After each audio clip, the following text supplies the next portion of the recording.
Good afternoon, everyone, and welcome. My name is Lori Bumbaco. I'm an oncology dietitian. I'm presenting live at Cancer Wellness Center. This is our monthly program, Ask the Dietitian, me, all about a topic related to cancer nutrition. This month, as it turned out, seems to be our most popular topic yet. So because of that, we had, I think, about 25 questions that were submitted. We have to have a part two. So we are going to answer about half of them today, and then the remaining half on a subsequent date. And I will share that during my presentation today. I am going to move rather quickly through these questions in hopes of answering them adequately, but also concisely and to get through in ample time. Our second part might allow for some extra time at the end if you are interested to ask more questions. That might be incentive for you to register for part two of this program. I am so grateful to be at the center and to be able to offer this program. So grateful for those of you who are present and registered. And if you're watching live on Facebook, welcome. And what I'm going to do is share my screen and share my PowerPoint, which gets sent to those of you who registered for the program. So thank you again. And we are going to get started right away. I probably could have asked you all a question. What topic is so popular that we got 25 plus questions? It's plant-based choices, right? Plant-based is all the rage. It still is, right? And I'm grateful for that because we know that there are ways to leverage plant-based eating to help enhance a cancer protective diet. So this is part one of our Ask the Dietitian for the month of May. So today I just want to take like a minute or two to give an overview of a plant-based diet, which will subsequently be called a PBD on the slides, right? We're going to abbreviate that. And then I'm going to list the questions, provide the answers the best of my ability, and then I'm going to offer some additional resources and recipes. Those who registered will get those recipes sent to them. So a plant-based diet, true or false? And I'm going to have to trust that you're trying to answer this at home. A plant-based diet is vegetarian. This is technically false, right? So experts agree that a plant-based diet is one that's built mostly around whole plant foods. That's how it's loosely defined. So this would include vegetables, fruits, whole grains, beans and lentils, nuts and seeds, super nourishing choices, definitely cancer protective.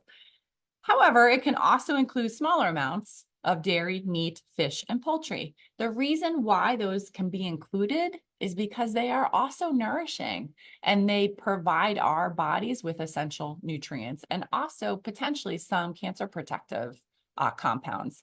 So it really is all about proportion in this plant-based diet. It's not an absolute, right? We don't have to absolutely omit these animal foods. Now, examples of plant-based diets, if you're interested, include the flexitarian diet, a pescatarian diet, a lacto-ovo-vegetarian is technically a plant-based diet eater, and then also even the Mediterranean diet, the ever-popular Mediterranean diet. So if you're looking for inspiration, those might be also great options for you to explore on your own.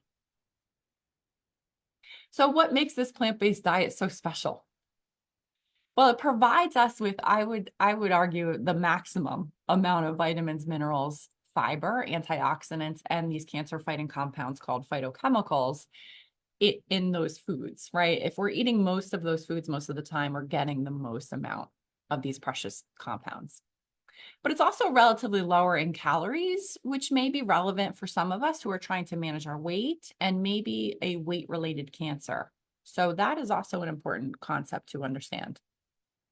Now, the jury is out whether or not a vegan diet is superior to what we loosely define as a plant-based diet at this time. So experts are advising that, as it stands, we can reap all the benefits that we need from a plant-based diet. All right, so the questions.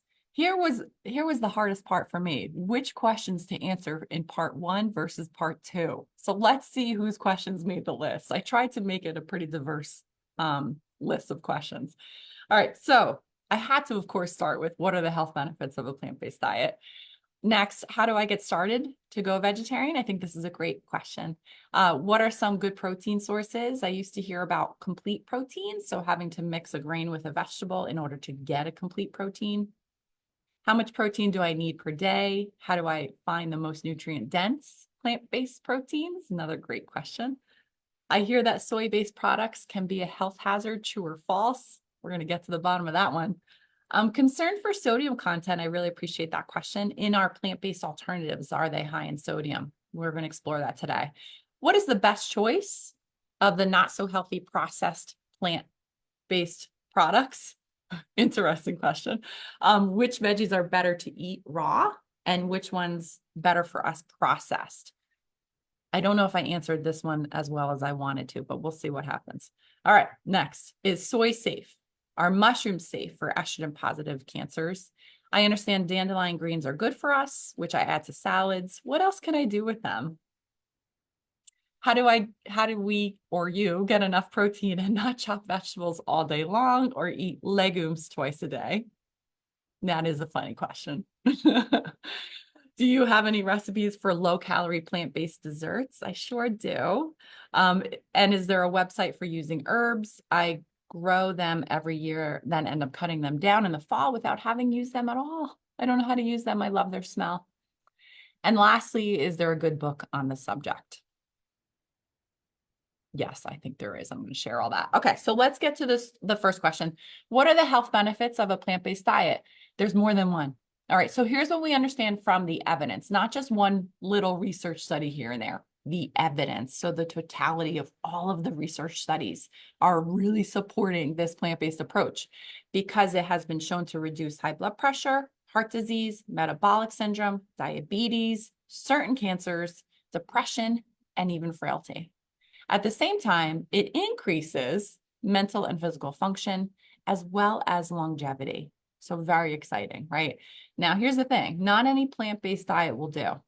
If we're replacing animal-based choices with plant-based alternatives, they may not necessarily be better choices for us, right? In the nutritional sense. A plant-based diet could be high in processed food and sugary food. And research has suggested that if that happens, this is associated with a risk for type 2 diabetes, a greater BMI, and higher triglyceride levels. Because now, since plant-based has been around long enough, they're starting to see what happens when people make those swaps and those choices for alternatives. So we want to choose wisely, okay? And really the best way to do that is to look towards minimally processed choices that are more nutritious, lower in the sugars and some of the other additives. And we're going to talk about that in a moment as well. How do I get started to go vegetarian? What are some good proteins? I used to hear about complete proteins. I think this is a pretty savvy question asker. So let's get into the answer for that one. So getting started, I would say choose what works for you, right? So remember how I started the presentation. There's lots of iterations of a plant-based diet, and maybe Mediterranean speaks to you, maybe flexitarian, where you're sort of a vegetarian sometimes, that might work for you. I think just be honest with yourself and understand that making those changes are not always easy, right? Especially if this is sort of a lifelong habit that you've been eating a certain way. So be honest and think about what makes the most sense for you. A dietitian can help with that too, and that's what I'm here for. I would say a great way to get started is to eat more of the plant-based choices you already like. Eat them more often, right? So good examples of that is maybe you like to start your day with some oats, and maybe you have some nuts or fruit on top or not, but just adding the nuts and fruits is taking that already plant-based choice and making it more diverse with more plant foods. So you're going to reap the benefits there. Maybe you like bean burgers. Maybe there's a way you can make a bean burger for yourself at home. Maybe you decide because the weather's getting warmer, you want to do that a couple times a week. Maybe there's a lentil soup that you absolutely love. Could you, again, make one for yourself? Could you find other ways to use lentils because you like lentil soup? You see where I'm going here, right? Think about the things that already are working for you and just increase those in different ways. We want to be gradual when we make replacements, so start with the ones that you won't necessarily miss, right? So let's just say you're someone who eats bacon once or twice a week because you just do it. You do it on the weekends, but you're like, you know what? I don't think I would miss my bacon. That might be a great first step, right? And then think about the things that you might miss. So maybe you are someone who just lives and dies by their bacon. So think about maybe that's something towards the end of these changes, if at all, if you ever change that you're going to make, okay? Hopefully I'm explaining that okay. And then again, find inspiration, as I shared, from some of the numerous versions of a plant-based diet that might like be significant to you. I would explore familiar as well as unfamiliar territory. So maybe you like herbs and spices and you use them in cooking, or maybe not at all. Maybe it's time to start trying, because that will help bring you towards plant-based choices. Look for a different vegetable, right? If you're like me, you're a creature of habit, you might eat the same ones every day, right? So if you branch out and explore more things, it's only going to open up more doors for you. And then that kind of snowballs. I would stock the kitchen with staples. So canned beans, nut butters, new to you whole grains. Maybe you use quinoa all the time. Maybe it's time to look for millet or bulgur, right? New to you whole grains. And then hummus. There are so many different applications of these staples. So they are used in more ways than just one. And that's where it can make life a little bit easier for you. And I would involve others. So I would make a verbal commitment if this is something you want to do, because chances are you'll follow through with it. Think about your loved ones, your friends who might already kind of dabble in this or be interested in this. There are plant-based meetup groups. I've seen them happen. I've never attended any of them, but they exist. And, maybe it's something that also might be of interest for you. Now, the other part of that question was about protein. So I get asked a lot about protein from people that I work with. And what I want to share with you is that it's a macronutrient, so we need it. Protein itself is made up of amino acids. That's sort of like the simplest form of a protein. And we have a need for amino acids. Amino acids are like, they basically build our whole entire body, from tissues to enzymes, even hormones. Those amino acids are used for that reason. There are 9 amino acids that we consider to be essential, meaning that we have to eat them in our food for health. And here's another true or false question. Is it difficult to meet our protein needs on a vegetarian diet? I'm just going to keep quizzing you. This is false. It's not difficult. In fact, studies show that most vegetarians and different types of vegetarians eat more than enough protein to meet their needs. So that's a myth that exists out there. Focusing on a variety of protein-rich foods throughout the day will ensure that you're getting the needed amounts of amino acids in your diet. Now, what about this complementary protein deal? That is something I actually learned a long time ago in school, that we had to eat different foods if we're eating plant foods or vegetarian, because we want to complement the amino acids that are in them. So I want to explain that a little bit better. Plant proteins have varying amounts of amino acids. Some are low in the amino acids that we need, right? So that's concerning. We want to make sure we're eating enough amino acids if we're only sticking to those foods all the time. So for example, grains are low in the amino acid lysine, while beans and lentils are low in the amino acid methionine. So you may have heard like grains and beans complement one another. It's why rice and beans exist in the world, right? So the rice not giving us a lot of lysine, but the beans do, whereas the beans doesn't give us a lot of methionine, but the rice does. So therefore, they're going to complement one another. Now, we used to think we needed to eat them at the same time in order to achieve the benefits of completing those essential amino acids. We had to eat them at the same meal, right? That's why I'm referring to rice and beans. However, we now know that as long as we're eating a variety of plant proteins regularly, that we will eat plenty of the different types and amounts of amino acids that we need. Okay, so that myth is busted. We don't need to complement them anymore. If we're eating a plant-based diet, the way that the experts define it, we're eating plenty of protein. If we're eating a strict plant-based diet with a lot less animal food, experts advise that we eat a variety of choices. That's where a dietitian can help you be more confident that this is being addressed, okay? It's important to eat enough plant foods that are also high in protein. Which ones are those? The beans, the lentils, the whole grains, the seeds, especially, and nuts.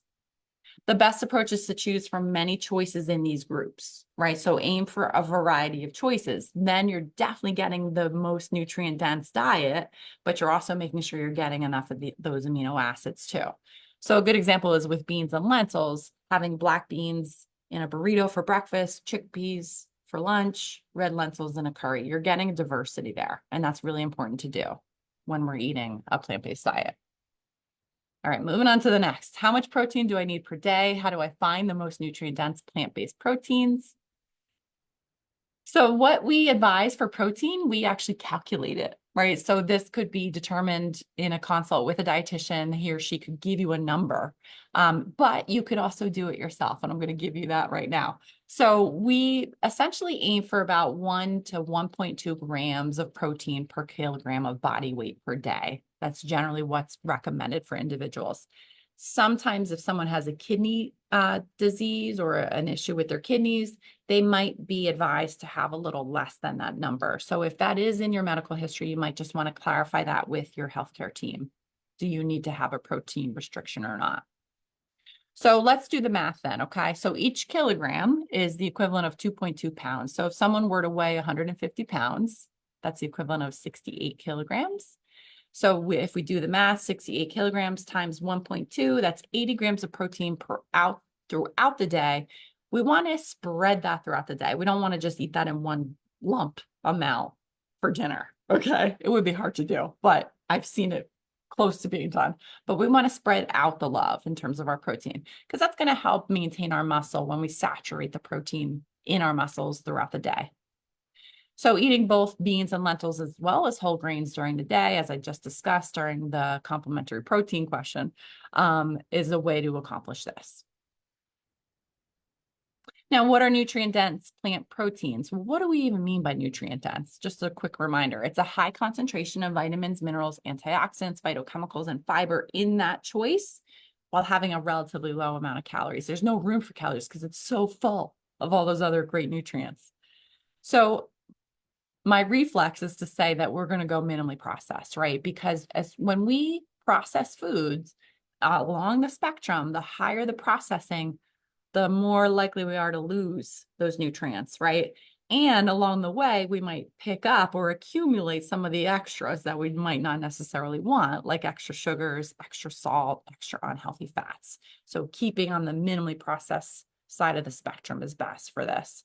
So what are some examples of that? Well, our beans, our lentils, some of our soy foods like tempeh and tofu and even soy milk, technically processed, but nutrient dense for sure. Seeds are pretty shockingly high in protein if you did not know that. So pumpkin seeds ranks pretty highly, our hemp seeds as well. And then grains, including amaranth, quinoa, and buckwheat are pretty high in our plant protein. So if we look for those choices regularly, then we're getting some nutrient dense, high protein options.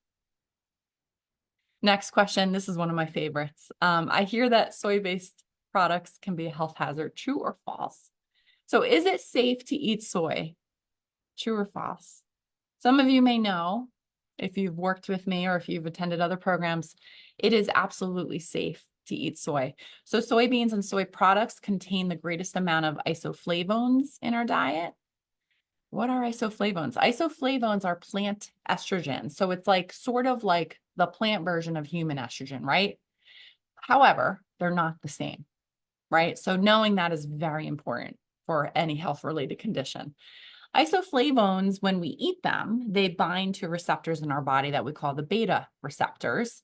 The hormone estrogen that we make, however, or if we took exogenously, that binds to alpha receptors, which creates the biological effects of estrogen, right? So when we eat soy foods, eat those isoflavones, they're not even connecting to the receptors that make a difference, okay? And we now know this. It took some time to discover that, but we know this is the case. Isoflavones then, as I just shared, do not exert any estrogen effects like estrogen does. So is it safe to eat soy? Yes, it's safe. I'm going to reiterate it. Women with breast cancer who eat soy foods may be less likely to see their cancer return, as well as they may be less likely to die from their disease. So women with breast cancer, it is safe to eat soy, and it might actually be a good idea to include soy foods. Soy foods in place of meat and other high saturated fat foods can help to lower cholesterol, if that's a concern of yours. For those who have low thyroid function, we do recommend that you consume soy foods outside of that window of taking your thyroid medication. So 1 to 3 hours is appropriate. Soy foods have also been shown to reduce the severity and duration of hot flashes, so that may be relevant for some of you in the audience. Is it safe to eat soy? True or false? It's safe. So experts advise about 2 to 3 servings per day for safe consumption, as well as reaping the health benefits. So I included this chart here just so that you see for yourself the amount of isoflavones that are in some of our soy foods, but also too, this gives you like a standard serving, right? So I do see things like soy hot dog and soy cheese and soy burgers and soy chicken. I think we're just going to look at labels, right? Those are the more processed choices compared to something like tofu and edamame and soy milk, right? But those are your standard servings otherwise that the experts advise. Speaking of processed, what about the concern for sodium content? Really good question. Why should we be concerned about sodium? Well, excess sodium, so too much sodium in an overall diet, is the primary cause of high blood pressure in terms of our lifestyle. 1 in 4 adults have high blood pressure.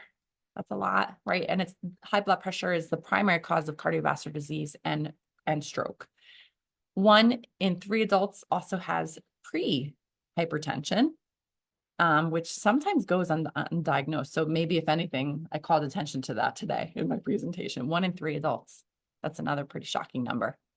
Experts recommend that we limit sodium to less than 2,300 milligrams per day.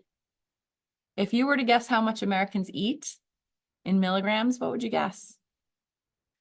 We almost double that amount. So most Americans on average are eating about 3,400 milligrams per day. Most of the sodium we eat in the American diet comes from our highly processed food and also to restaurant or takeout meals. So here's a good example of some of our plant-based alternatives. This is a comparison of a burger, 85% lean ground beef, to an alternative, and then some roasted chicken to an alternative. So hopefully you can scan to the bottom of this list here and you see the amount of sodium in these choices. It's significantly higher. Okay, so good to know. Now, what do we do with that information? So if it's too high in sodium, all right, yes, some products might be really high. And we can use the nutrition facts panel to help us decide how we're going to work this into our food budget for sodium, right? Because we have a budget. That budget, as a reminder, is 2,300 milligrams per day. So something like 300 milligrams could fit, right? Because we have 2,000 left to spend for the day. And if we plan and be intentional about it, I think we can make it work, right? So what I like to always point out to individuals is to use that nutrition facts panel and keep in mind the percent daily value. That way you don't have to worry about numbers if you're not counting. But if a serving, so the serving size for this particular product is 1.5 cups. If a serving is 20% or more, it is considered high in sodium because that 20% is your daily value, 20% of what you need the day. That's a fifth, right? So we want to be aware of that. Some people also like to look at 5% or less, and that means the product is low in sodium. So that's a good rule of thumb as it relates to percent daily value. Just looking at that 20% means it's a high choice, right? Now, maybe the rest of the day you're eating very low sodium. Maybe this argues the question, like, could I make it fit? Could it work for my diet? I think yes, sometimes it can. And it might be a trade-off that you're willing to make based on the overall choice of that food. Okay, moving on. What is the best choice of the not so healthy processed plant-based products? Gosh, I was kind of stumped on this question. There's so many choices. Like this is just a short list. So, and I know it's hard to read because there's just a nice long list here, but you could see how, like, so what it's giving are some of the alternatives, the calories that are in it, the total amount of fat, more importantly, the total amount of saturated fat. That's something that we do want to limit as well. The amount of carbohydrates, the amount of protein, the amount of sodium, the amount of fiber. It's a good thing. And the amount of added sugars. Interestingly, sometimes they add some sugars, right, to these processed alternatives. So I think you're going to choose based on what it is you want, right? Like maybe you want to have more protein in your choice, and maybe you're willing to sacrifice some saturated fat and some sodium because you need the protein. Maybe you don't need the protein and you're going to skew a little bit lower because it means you're going to get less sodium. Maybe you're really concerned about sodium and you're looking at some of these numbers and you're thinking, oh goodness, I need to not eat that ever again. But the idea is use that nutrition facts panel, use it in a way that you can find the choices that work best for you. Okay, because it's really hard to answer this question in a general way without meeting with someone one-on-one and giving a specific recommendation.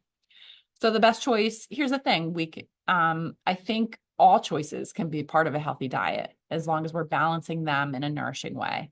When we consume plant-based meats in moderation, along with fruits, vegetables, and other nutrient-dense foods, this is going to support your health, right? So don't necessarily focus in on this plant-based alternative without regarding all of the other choices you're making, right? Because remember, it's everything that we're eating that matters in a pattern. If we're eating plant-based bacon, sausage, things like hot dogs, and that's our protein, and then we're not eating legumes, seeds, nuts, whole grains, that's not necessarily the best path, right? If we're looking for certain outcomes, such as longevity, right? So just keep that in mind. It's really the total diet that matters. Which vegetables are best to eat raw and which ones are better for us processed? I kind of spun this as a way of like raw versus cooked. I don't know if that's exactly what the person is asking, but I will share my answer. So cooked foods versus raw foods. So we need to cook a lot. We really need to cook most of our food, right? It's necessary for digestion. Cooking also softens fiber, so we otherwise might not be able to chew some of these foods or adequately digest them, right? So if digestion is a concern for you, sometimes cooking is desired, right? It helps us digest them easier. Some vegetables supply more antioxidants compared to consuming those foods raw. So cooking them actually enhances our body's ability. It makes a more potent version of some of these antioxidants. So the groups are the carotenoids. So you may have heard of lycopene. That's the classic example of something that is when we cook lycopene, we receive more of it in our body. And it's an antioxidant, which is a good thing in our diet. The other is ferulic acid. Sorry, I mispronounced that. And we also get more of that ferulic acid when it's cooked compared to raw. And where do we find them? Carrots, spinach, mushrooms, asparagus, cabbage. There's many others, but those are I think the best examples and what have really been looked at in research. We do lose vitamin C when we cook vegetables. It's a water-soluble vitamin. However, it may be worth the trade-off because it's very easy for us to obtain vitamin C. And when they survey American diets, we eat plenty of vitamin C. In fact, it used to be on the nutrition facts panel, but they took it off because they discovered that we eat plenty of it. So we actually don't even really need to look for it in our foods, right? The way we need to look for things like fiber or sodium because we're overdoing it and we're underdoing fiber. So they want to give us the information that's going to be more useful and impactful in terms of our nutrition. The other thing to think about with cooking our vegetables is that we do lose an enzyme called myrosinase. And you can use that at your next family function to sound, impress everyone. And this is found in cruciferous vegetables, this myrosinase. And we use this myrosinase because it helps break down some compounds in the cruciferous vegetables, and the compounds that it would break down into are cancer fighters. They're impressive cancer fighters. So for some of our cruciferous vegetables, and they're important cancer fighters. So we might want to have some of them raw some of the time. Okay. Now, personally, I love a roasted Brussels sprout, and I'm not going to always eat my Brussels sprouts raw. I think just eating the Brussels sprouts trumps anything, right? But if you're concerned, you can occasionally have some raw cruciferous vegetables to benefit from that breakdown of that compound that we get from keeping it raw and maintaining the myrosinase. That's a wordy explanation of that one. So thank you for staying with me. So let's compare the effects of cooked versus raw. It's really complicated. I think it would be almost impossible to do. There's many undiscovered mysteries about how molecules in plants actually molecule in with the plants, with the molecules in our body. There's a very fascinating amount of information that we do not know. How many cancer survivors, however, are eating enough vegetables? This was a research study that was like hot off the press. It was released in the past couple weeks. How many? Only 12%. So are we going to worry about eating cooked versus raw if we're in that 12%, or if we're out of that 12%? We know that just eating vegetables, whether they're cooked or raw, is going to benefit health. So we want to bump that number up, right? First and foremost. And then once we're eating the recommended amounts, then we can start thinking about whether I'm having cooked or raw vegetables in appropriate amounts. I think cooking vegetables make them taste a lot better, and that prompts us to eat them more often. So that may be an argument for cooking your vegetables. Great question. Hard one to answer. Okay, so is soy safe? Another question about soy. And then are mushrooms safe, especially for breast cancer? So remember, we talked about soy, it was safe, right? So I gave you that answer. So let's talk about mushrooms. Are they safe? Yes. So there are medicinal mushrooms, and sometimes those medicinal mushrooms are put into supplements like reishi, lion's mane, maitake, shiitake, and in supplemental forms, because it's a concentrated amount, far more than we would ever eat in food, they will modulate our immune system. So they will talk to our immune system. They may rev it up. They may tamp it down. Good to know, right? Because we may or may not necessarily want that to happen to our immune system. So anyone that's taking a medication that also modulates our immune system, there are immunotherapies, right, that are very commonly used in cancer treatment. That's modulating our immune system. So we wouldn't want to take a supplemental form of something that is also doing the same thing. There could be an interaction, right? So I would argue that if you're thinking about supplemental medicinal mushrooms, that they may not be safe, especially if you're on an immunotherapy. However, if you want to eat your mushrooms, they're totally safe. And they would be a great addition to our cancer protective plate. So is it safe to eat mushrooms? Yes, it is safe. They all contain B vitamins, selenium, this compound called ergothioneine, as well as beta glucans. They impact our health by working like antioxidants, and they also support the beneficial microbes in our gut. That's how they kind of modulate the immune system. So they support it. They help it do its job, that's all we're looking for if we're looking to impact our immune system from our diet. We just want to help the immune system do what it needs to do. Now, mushrooms can be a source of vitamin D. Did you know that? I learned that recently in one of our groups here. So if you place mushrooms in the sunlight for 10 to 15 minutes, it's going to increase their vitamin D levels. The experts recommend that we slice them or put them on their underside up, so their little quills are facing up. And if we do that for 10 or 15 minutes, it's going to increase the vitamin D, and it's going to stay elevated for 8 days. So we can put them back in the fridge, and we got a good week before we need to worry about tossing them, right? Pretty impressive if we're looking to add some vitamin D as a bonus to eating mushrooms. So all great reasons to include some mushrooms, and they are safe to eat. I understand dandelion greens are good for us, which I add to salads. What else can I do to them? I think that's so amazing that you're using dandelion greens. What's so great about dandelion greens? Well, they have vitamin A, vitamin C, there's a little bit of calcium. There's also iron and vitamin E in our dandelion greens. They also contain carotenoids, this interesting compound called taraxsterol, as well as terpenoids, which help increase bile flow and also have been connected with minimizing the risk for some of our chronic diseases. They contain inulin, and that's a prebiotic, and that has been shown to support our beneficial gut microbes, but inulin also helps to slow the insulin response, so that can help control our blood sugars. Good to know, right? The early spring months are peak season, obviously, right? If you've ever walked outside and looked at your lawn. So you could be able to look out for them at your farmers markets, which are starting to open up. And if you're lucky enough to have joined a CSA, you might start to see some dandelion greens in your box. So how do we use them? Well, boiling will reduce the bitterness. We are going to lose some of the nutrition, so maybe just a short boil or a low amount of liquid in that boil. Try blending it in a smoothie, just like you would with spinach. Sometimes pineapple in a smoothie can help take away that bitter flavor. Try it in a salad and mix it with some other greens. Saute it. I think that's one of the best ways to use it. Roast it with beans and stir some of those greens into quinoa. Voila, you have a plant-based meal.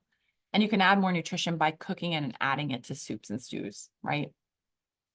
all the ways that I could think of. I personally love to just saute them. How do you get enough protein and not chop vegetables all day long or eat legumes twice a day? So here's what the experts advise about eating enough protein. Like this is kind of like a standard plant-based diet. So you see they want 3 servings as a minimum from the legumes, the dairy, and the egg group. So look at all those choices. It might be peanut butter, it might be tofu, it might be an egg, because if you're not vegan, you're plant-based still, right? And that would satisfy some of your protein requirements, and a dietitian can help you plan that a little bit better. We also find protein in grains, right? So if you're eating 4 or more servings of grains, some of these are whole grains, some of them are starches, some of them have more protein than others. And that's again where a dietitian can help. And then nuts and seeds. So some of our seeds are also giving us some really healthful compounds, including omega-3 fats, but they are going to supply us with some more protein. So there are ways to get protein without just eating legumes twice a day, okay? Now, what about chopping vegetables all day? I say take advantage of frozen and pre-cut options. Frozen choices are just as nutritious and they're convenient. The work is already done. They're washed and cut for us, right? So frozen broccoli, cauliflower rice, sliced peppers, the list goes on. And you know you've seen pre-cut vegetables in the market. They may cost a little bit more, but if it's worth it in your food budget, I think it's definitely worth considering. I would say plan. Anytime we plan, it can help reduce the amount of effort it takes to meal prep. We can cook once and eat twice, right? If we're chopping something for dinner, maybe make a little extra so that you can have it as a snack or as part of a meal the next couple days. Choose ready-to-eat options that require at most just a quick wash or rinse. So these are just some of the examples I could think of, but snap peas, grape tomatoes, baby carrots already done, baby bell peppers. You just got to rinse them, right? And then ready to go. Like they just require less work. So I thought that might be helpful. Do you have any recipes for low-calorie plant-based desserts? I do. I have some suggestions. So I'm going to send the actual recipes out to the group that registered. And what I just wanted to share about plant-based desserts are that what they're essentially doing is they're taking out butter and taking out dairy, right, in the recipe. So it depends on the recipe. So you might choose specific ingredients intentionally to get the same outcome or a similar outcome if that's what you're looking to do. So for example, ice cream, like frozen bananas are a great replacement for that. Avocado mashed, and then nut butters are great replacements in like bars and cakes and brownies, for example. Coconut oil is very often used in vegan recipes to replace butter. I would consider coconut oil just like I would butter. It's very high in saturated fat. And so we know that even saturated fat in coconut oil can lead to high cholesterol levels when we overdo it, right? So don't just necessarily assume coconut oil is vegan, so it's going to be healthy for me. We just want to regard it like we would butter, but it is a vegan substitute. Is there a good website for using herbs? I love this question. I have a couple. So when this gardener's world how to is like all about how to do it, because that is definitely not my wheelhouse. But you might enjoy some of the tips that they're offering on this website. And then Snap Ed, oh my gosh, they have such great information all about the nutrition content of different herbs, like some of the history behind them and the medicinal uses, but then also how to cultivate them, how to use them in recipes. So this link to this website, as soon as you click on it, it's going to bring you over. It goes through the seasons. I mean, it's amazing. It's absolutely amazing. So I think that would be the go-to website that I would recommend. And the last question for today, hard to believe that I'm on time. Is there a good book on the subject? There's more than one, I would say, and I had to narrow it down. So what I wanted to share is there's a great website, the Vegetarian Resource Group. So if you are really looking to dive deeper and spend a lot of time on this is the website to go to. It's called the Vegetarian Resource Group. I spelled goop, sorry. And there's just it's just so comprehensive. It might be worth a quick peek. But if you're looking at books, Sharon Palmer is a registered dietitian, and she has this great book out, The Plant Powered Diet. It's been some years now, but it's all about really the health benefits of these plant-based choices, busting some of the myths that we've kind of tapped into today. And then there's also some recipes included, but really practical, helpful information in that book. I'm going right to left here. So then, of course, there's the Idiot's Guide to Plant-Based Nutrition. This is the second edition, and a dietitian is one of the authors and another great find, especially if you're looking in your local libraries. And then lastly, I think if you're going to learn about plant-based eating, I think we want to apply it, right? So I'm a super big fan of America's Test Kitchen. They've vetted all the recipes for us, right? So this is the complete plant-based cookbook. It's so, like you can tell by the cover, it's just so visually appealing. I think if you're looking to really expand on plant-based eating and maybe even entice loved ones, this cookbook is a great option in order to do that. Okay, and I just wanted to share some resources. I am sending to the group also a plant-based starter kit, started kit. I have a lot of typos here.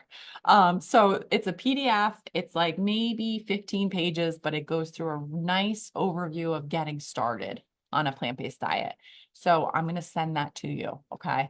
And that's compliments of the vegetarian dietetic practice group. So there are dietitians that pay another fee to be a part of this practice group, and their website, however, has a lot of freely accessible information. So if, again, you're dabbling in this plant-based world and you're looking more into vegetarian options, it has a great section on their website, all for resources.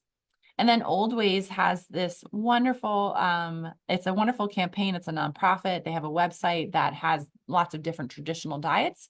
And one of them is the vegetarian diet. So if you're looking again for like ways to get started, but also some recipes and some ideas for how to stock the pantry, it's super practical, helpful information.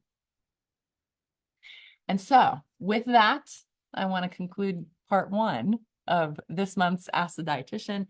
Please consider joining us for our next part two of plant-based food choices, and that's scheduled for May 17th at the same time. And I hope you all can attend. Thank you so much for joining today. I'm going to stop.